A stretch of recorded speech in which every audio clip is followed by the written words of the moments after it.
All right, we are live with Diabetes 180, a great topic, very controversial one, eggs and diabetes.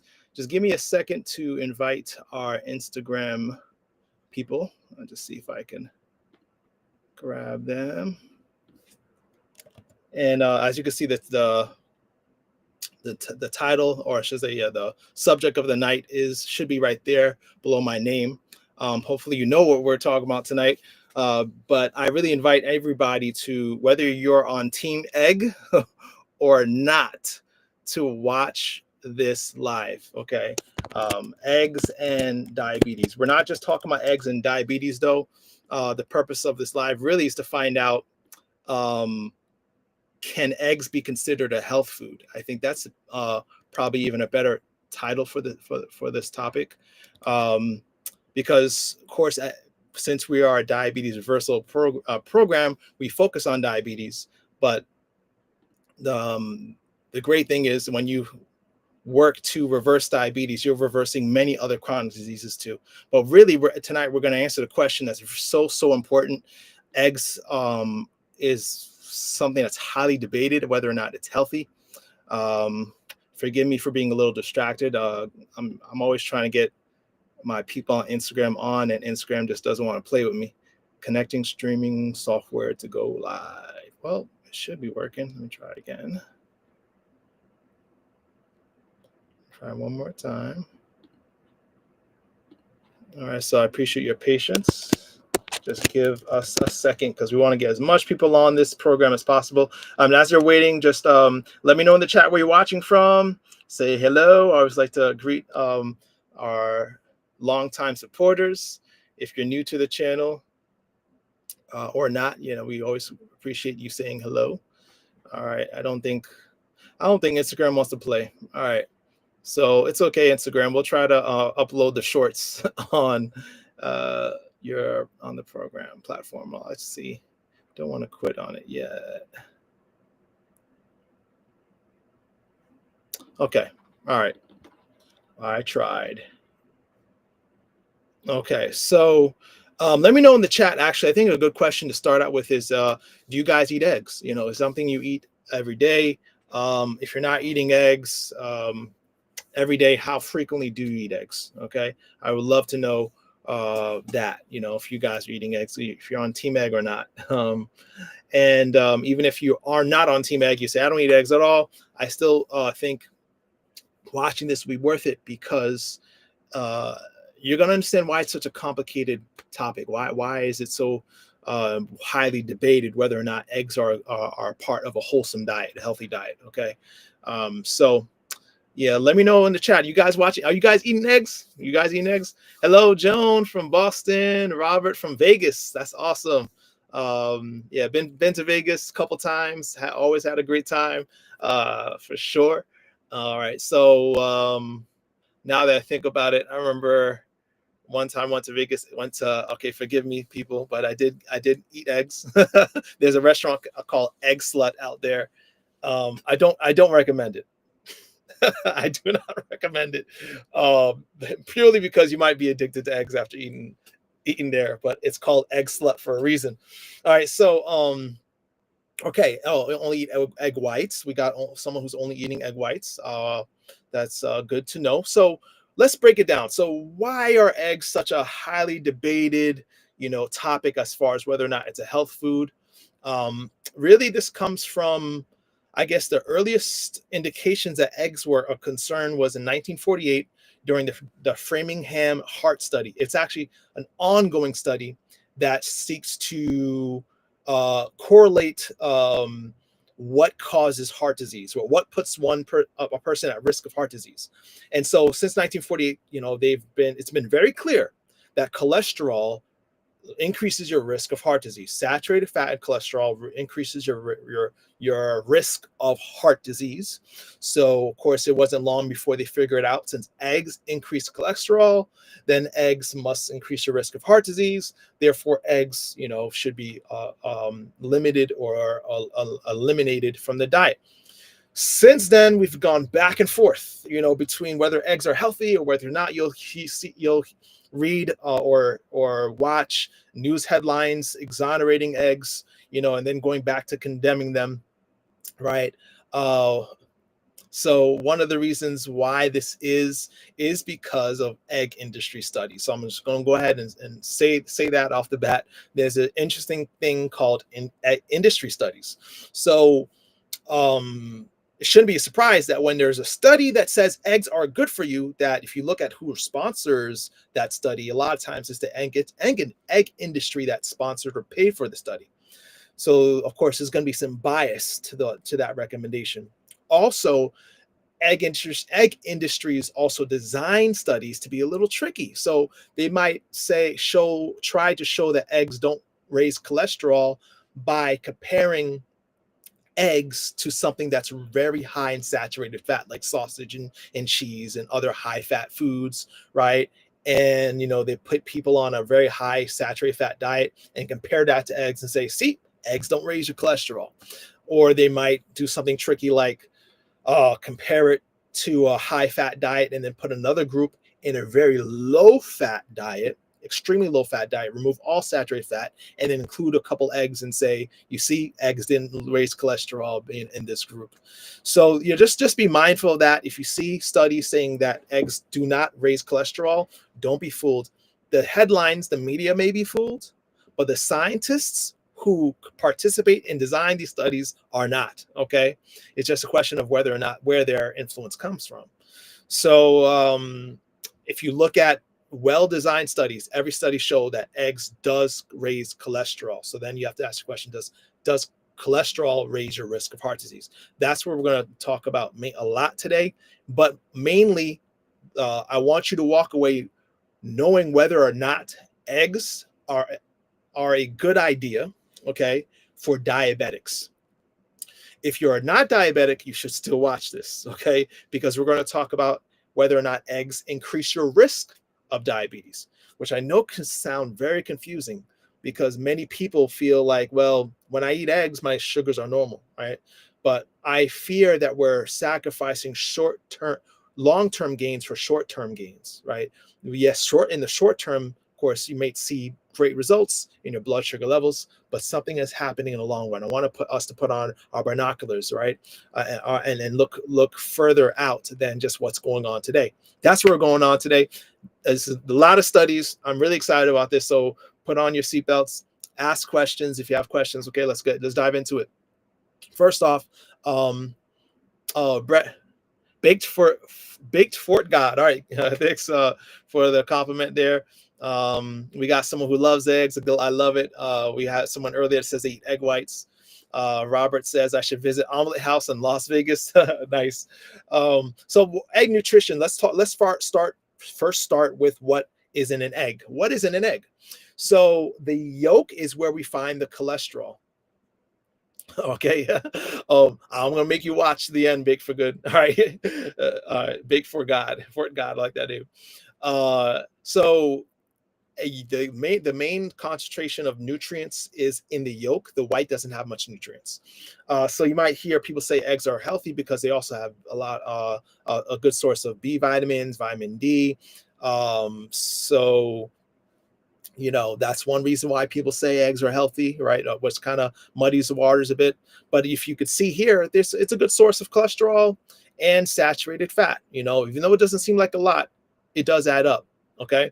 And the egg white is basically pure protein. All right. Egg white doesn't have anything. You can almost call it a pure protein when you're eating the egg white. Okay. I don't know if you have any questions on that, but moving on, then what makes it even more confusing whether or not eggs are healthy or unhealthy is when you look at epidemiological studies. All right, so let me explain that. So most of us probably know what epidemiology is, but an epidemiological study is when you take a group of people living in a certain area and you watch, you're measuring certain outcomes in real world, right? So you're not putting them in a control setting. You're basically watching them in their home environment for a period of time for a certain measure. So usually you're measuring something in the beginning and then at the end of a certain time frame, seeing what changes over time in their natural environment. Okay. So most of these studies that we're going through are based on what's called food frequency studies. So how they design it is they enroll thousands of participants and they ask them what did they eat for breakfast, lunch, and dinner, how much eggs did they eat over a course of time. All right. And so you may think, well, that doesn't seem very accurate because I don't remember what I ate for breakfast yesterday. How many of you guys remember what we ate for breakfast right now, yesterday, right?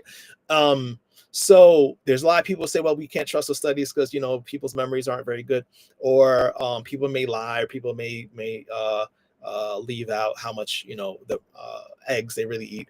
But this is the thing. One study, okay, it's probably not too reliable. But when you see multiple studies saying the same thing, and this is what we're going to show tonight, study after study, if it says the same thing, if there's a trend and the trend is going in the same direction, then our thinking, our light bulb should be on, right? Our thinking cap should be on, and we should be like, well, there's a connection to be made if their trends are consistent across epidemiological studies. All right, so this one off the bat shows that in studying this 37,000 men from aged 40 to 75 and 80,000 women from age 34 to 59, right, that there is, and this is over 8 to 14 years follow-up, there was no risk of coronary heart disease. That's what CHD means. There was no risk of heart disease or stroke when you consume eggs in this group, right? So you would think people would say, wow, that means eggs are good, right? But remember, this is just one study, all right? And no, I do not eat eggs for those. I think someone asked right there, but I do eat a lot of tofu. All right.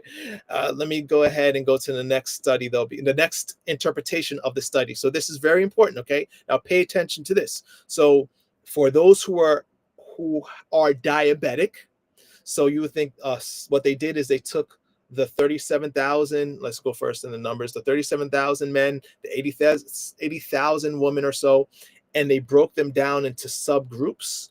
One of those subgroups was diabetics, those who were specifically diabetic in that group, and what happens to their health outcomes if they included eggs. Those who include 6 or more eggs per week, right? So almost about an average of 1 egg a day, increase the risk of coronary heart disease, double the risk in men, and up to 49% higher risk of heart disease in women. This should be concerning because when you have diabetes, the main cause of death is heart disease, which shouldn't be such a surprise since heart disease should be a concern for all of us. Heart disease is the leading cause of death for all the world, people worldwide. Number one cause of death in the world is heart disease. But for diabetics, the rates of them suffering heart attacks and strokes, it's even higher. So diabetics have up to 4 times the risk of developing heart disease and dying from a heart attack than the general population who's already at risk. So if you are a diabetic, you should be running from anything that causes heart attacks or increases your risk of heart attack, because just being a diabetic puts you at a risk of heart attack. But there's just one study. Let's see what other studies show. All right. And I think I might have to just enlarge my screen so I can see it better. So in this study, regular egg consumption, again, did not increase the risk of stroke and heart disease in non-diabetics. Those who were not diabetic in this particular study were able to eat 1 egg a day and show no risk of heart disease, right? So that's 9,000, over 9,000, short of 10,000 people were studied. Now, again, if you take that group, so if you take that 97,000 and you look for the diabetics, so they found 349 diabetics, and when looking at them alone, their risk did go up. They had double the risk of heart disease if they had at least 1 egg a day, right? This again should make sense because we know that eggs do raise your cholesterol. So having elevated blood sugar levels, when you have hyperglycemia, if you have any level of diabetes, you are at an increased risk of heart disease, and you're kind of piling risk on risk. This is not the only study we'll go through. We're going to go through a lot tonight because I feel like it's important for us to really answer this adequately. There are so many people who want to exonerate eggs and say it's a health food because of, unfortunately, industry studies. When you look at articles online, the media is fooled, but you shouldn't be, right? Let's look at the science. All right. So this study, a lot of people. So this was, I believe, the Physicians Health Study. Let me see. Yeah, the Physicians Health Study, 21,000. This one's done back in 2009. Now, you know what's interesting about the timing of these studies too, and just a little commercial break again to jab at the industry. So every 10 years or so, we have dietary guidelines updated by the U.S. government. And it's very interesting that when we look at Freedom of Information Act, which allows us to see, the Freedom of Information allows us to see internal documents of industries. So when you look at these internal documents, it's been shown that they plan these studies to be right before dietary guidelines come out. So they plan these tricky studies showing that eggs don't really raise cholesterol using the methods that I just described earlier. And so that they can influence law, makers. I'm sure they probably have ways of greasing their pocket to promote the idea that eggs are a healthy part of our diet. And I just realized I misspelled my name there, but sorry. Louis. All right. Some people call me Louis. All right. So 21,000 people in the Physicians Health Study over 20 years showed that eating just one egg a day, or a little over one egg a day, increases your risk of heart disease, or all-cause mortality by 23%. So now we're talking about all-cause mortality. What is that? All-cause mortality is basically dying from any cause. So if you look at a group of people, there's 21,000 people over 20 years, and they isolate those who eat eggs of an average of 6 or more a day, had higher rates of dying from anything, period. So, I mean, that's something worth thinking about, right? If something increases your risk of dying, right, it should give us thought, right? It should give us pause, and we should look into it, right? If I said that, I don't know, if you sleeping less than 6 hours increases your risk of Alzheimer's disease, would you try to sleep more every night, right? So this is showing us that eggs, those who eat at least 6 or 1 egg a day, can increase their risk of all-cause mortality. Let's see if this is consistent across other studies. All right, so next study was a nurse health study, and it concluded the same thing for those, but specifically this one was for diabetics. When isolating so the first study, the Physicians Health Study, said all people had a higher risk of dying from of all causes by 23%, but diabetics in the nurse health study with the same design had an increased risk of all-cause mortality double, right? So twice as much of a risk to die from any cause. That means either what it be heart disease, stroke, cancer, if they included 1 egg a day. Yeah, you're right, Jasmine. Sneaky. You're right. They're sneaky. So we're gonna go pretty quick through this. Going a lot quicker than I thought. Next study is on egg consumption and the risk of type 2 diabetes in men and women. So in this study, they actually put together 2 studies, right, and looked at this was like more of an analysis of 2 studies. So 20,000 men from the Physicians Health Study and 37,000 women, from the Women's Health Study, and looked at their risk of developing diabetes based on egg consumption. And according to this study, and again, and I should pause too, and because I think a lot of people might say or assume that when you look at these studies, it's because of confounding factors, or what they call it. They say, oh, well, it's because maybe it's not the eggs, maybe it's the fact that they are already pre-diabetic, or maybe it has to do with their education status, or their income, or where they're living, right? All these factors that might muddy the waters were considered by these scientists, right? They're scientists. They think about these things, okay? So this is after controlling for any factor that might influence the end result, right, of getting diabetes. So whether it be age, pre-existing conditions, health status, you name it, whatever might influence the numbers, they controlled for that. And still, when you control for all those factors, one egg a day, just one egg a day, increase the risk of developing diabetes, type 2 diabetes, in men by 58% and even higher in women by 77%. Okay. So that's something we need to know. Um, so this is an interesting study here. So what you're going to find in this study that as egg intake goes up, diabetes risk goes up. So we've been saying that, if you're thinking about the numbers, is there a safe number then? I mean, that should be a question we should ask. Well, Lewis, does that mean I shouldn't eat an egg every day? Then maybe I should eat an egg maybe twice a week, 3 times a week. What's a safe amount of eggs, right?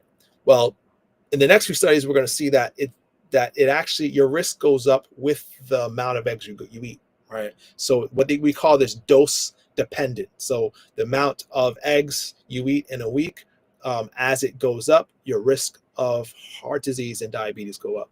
So I think we can have another slide that might bring this a little closer. I think, let's see. Yeah, I think I might have left that out. I was trying to see if I could zoom in on this. This is really hard to see, but when you look at these numbers, basically this side is the men, this side is the woman, and as the egg intake per week is on this side here. So I hope you can see this. Sorry that it's so small. You might want to take a screenshot and look at it later. But as the egg consumption goes up by week, so does the risk, from 9% to 58% in men, and from 6% to 77% in women, going up as that consumption of eggs goes up per week, right?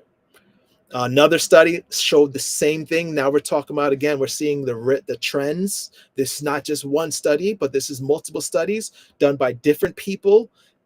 And a lot of these studies are separated by years. So I think the earliest study that we showed was in 2007. And we have studies even now from, closer to now, 2009, 2012, and onward. We've been having 2015. There's been studies always showing the same thing, even though they're designed by different people. So there's a trend. We should pay attention to trends. In this study, the insulin resistance atherosclerosis study, 880 middle-aged adults, when studied, as egg intake goes up, their diabetes risk goes up. The risk of developing diabetes goes up. Okay. Egg consumption and risk of diabetes. This study was done in China. Now, this actually was a more detailed study because they had them bring in 3 days of weighed food records. So 2,849 adults were enrolled, and that the participant had to bring in weighed food records and have their blood levels drawn. And as egg intake went up, so did their risk of diabetes. And again, it was in a dose response. So you can see in this chart here, let's see if I can make it a little bigger. Fasting plasma glucose levels, right, are highlighted for men and women in this graph, and going from less than 2 eggs a week to 2 to 6 eggs a week to greater than 1 egg a day, you go from 1.8 to 3.4 risk increase, and women going from 1.6 to 4.2 as the egg consumption goes up. That should be enough, I think, but we have a few more studies. All right. And interesting finisher too. But let's go to this study. We're almost through. Egg consumption and the risk of type 2 diabetes. This was a case control study. So this study was not an epidemiological study. They actually put people in a controlled setting and control their food intake. All right. So 234 diabetics, 460 non-diabetics, and controlling their food intake. Okay. So this is something that's interesting because now you get to see, does the population studies, the epidemiologic study, match up with controlled studies? This makes it more believable, makes it more reliable. All right. There was a 2-fold increase of type 2 diabetes development when consuming 3 to 5 eggs per week, and a 3-fold increase when you went to 5 or more eggs per week. Again, that dose-dependent, reaction goes up. So even in controlled studies, we see this trend. And we just have a few more. So high intake of protein. So this study was interesting. This study actually looked at intake of protein from multiple sources, so not just eggs, and showed the risk of developing diabetes, right? So they took 27,000 non-diabetics, 1,000 diabetics, and the highlighted portion shows eggs. All right, there's also protein from processed meats, red meat, poultry, fish and shellfish, milk, and yogurt. What you see, this is actually called a forest plot graph. So everything above this line, basically, this line would be their average, right? The mean. Anything above this means there's increased risk. If you could see here that 4 out of the 5 studies reviewed showed an increased risk of developing diabetes, right? We're above the graph. All right. Another study.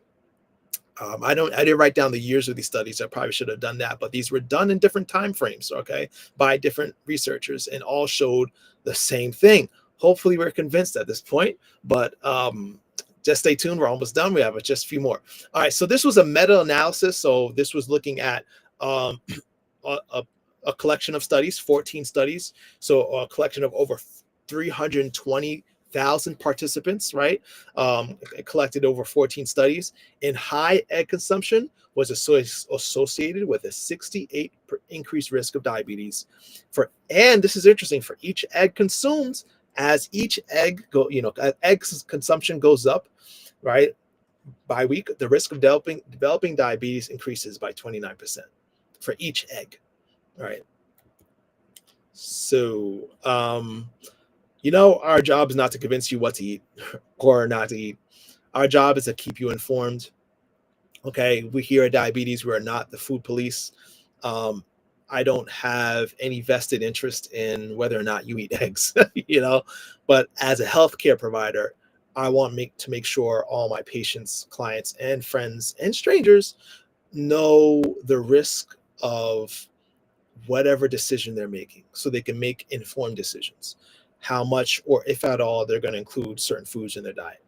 So you've been informed, right? You've been informed.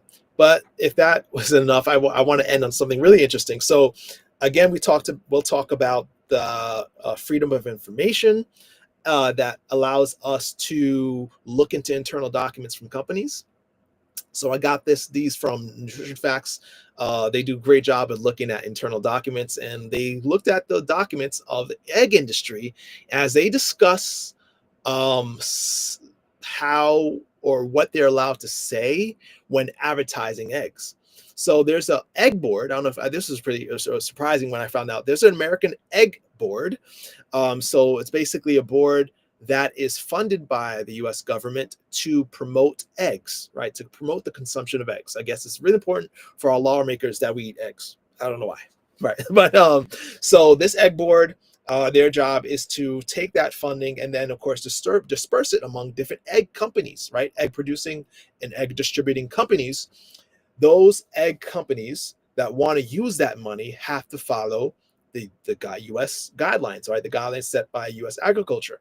This is internal documents between egg companies and the U.S. Egg Board, the American Egg Board, and as they help to coach them on what they can and cannot say about eggs. So this section says, this section needs to be rewritten. You can talk about the satiety or nutrient density, and that's interesting. The term nutrient density, let me pause there. So you might think when you see someone says nutrient dense, it's healthy. You could say soda is nutrient dense.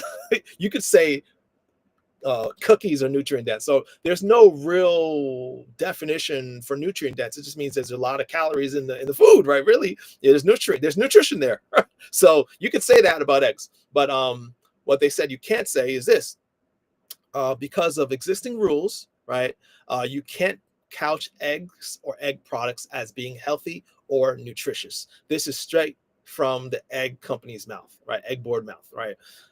This is another document that was exchanged on the topic of what can be said in advertising eggs. Because eggs have the amount of cholesterol they do, plus the fact that they're not low in fat, these words are problematic. So this is based on an egg company wanting to say that the eggs are nutritious. You can't say nutritious. You can't say healthy. The egg board advises that because of the amount of cholesterol and fat, nutritious and healthy is problematic. You can't say that. So another one is pretty funny. We were warned, okay, this is another internal document. We were warned by the Federal Trade Commission some years back not to portray eggs as a diet food. You know, people say eggs is great. I mean, you see Rocky drinking eggs, you know, before his workout. It must be good for losing weight. But the Federal Trade Commission warns years back we cannot portray eggs as a diet food because of the cholesterol content. So we need to be tread very careful here, guys. Right? So they, and if you read, I didn't include all these, but if you look at like what they do, so they're trying to coach them on how they can, what they can say. You know, you could say nutrient dense. You could say it's satisfying, it's fresh. Yeah, you know, you kind of have other words that you could say if you want the industry, the U.S.'s government's money in advertising. This is interesting. Yeah, so you could say fresh, you could say affordable, but they put in parentheses safe. You got to remove safe. And this is crazy to me too. Just think about it. You can't say, they can't, in order to receive money from the government on advertising, they can't advertise eggs as safe. Why do you think that is? Let me, anyone, any ideas why they say why they say you can't say eggs are safe? I don't know if anyone's paying attention. Let me know. What's your idea? Why do you think they can't say safe even, right? So you can't say healthy. We established that. You can't say nutritious. Any ideas why you can't say it's safe? There is a reason. Starts with an S. Ends with an A. Any guesses? Salmonella, anybody? So that's basically why there's so much salmonella, you know, exposure when you're eating eggs. You cannot call it safe. Cannot call it safe. You cannot call it healthful. You cannot call it nutritious. You could say it's fresh. You could say it's affordable. All right. So for me, that kind of settles the debate. But that's up to you. It is at the end of the day up to you to decide whether or not you're going to include eggs in your diet. If you're looking for an egg alternative, I love tofu. A lot of people say I don't like tofu. It's really all on how you season it. We do have recipes in our description section if you want to check out. We have scrambled egg recipes, scrambled tofu recipes that are really good. But really, my trick is to use soy sauce, Bragg soy sauce, and season it up. If you really want to get that flavor to sit in, you could even sit it in the soy sauce for a few hours overnight, right? Crumble it up and let it sit in Bragg soy sauce. But yeah, man, it's a good food. It's a good replacement. It is nutritious and not just nutrient dense. Okay, tofu. Yeah, so try it out if you haven't already, and let me know. Please let us know in next week's live that you tried scrambled tofu. I like to see what you guys say. If you season it right, it's right. It's good. Another thing I should also remind us is that tomorrow we have our diabetes reversal masterclass. Okay, once a month we have this class. If you watched it last month, it's okay. You could watch it again. We do cover the same material, but this is so important for anybody living with any stage of diabetes, whether it be type 1 diabetes, type 2 diabetes, or pre-diabetes. You should watch this masterclass. We don't talk about managing diabetes.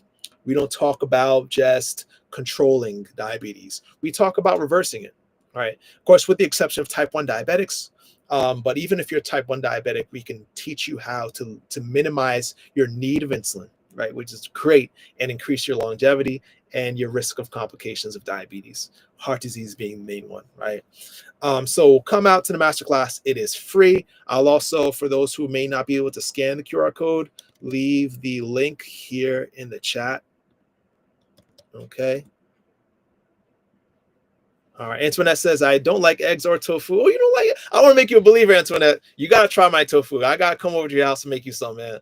But okay, I'm really glad you enjoyed. She said the presentation is mind blowing. I'm glad you enjoyed this presentation. Share it with others for sure. And so yeah, check the link in the bio section or description section. Check the link in the chat I just posted. If you want to join our masterclass tomorrow, it'll be live, so you could ask questions. We could talk about where you're stuck if you're trying to reverse your diabetes and can't, or you're trying to come off medications as a type 1 diabetic, lower your insulin. Come out, ask good questions, write them down beforehand. You'll be able to chat with me live. This is your chance of getting free coaching. All right. So check the link in the bio section, or simply scan our QR code that I'll post one time again here. All right. So, as always, beloved, I pray above all things that you may prosper and be in good health. We'll see you next week or tomorrow at 7 p.m. at our masterclass. All right, you guys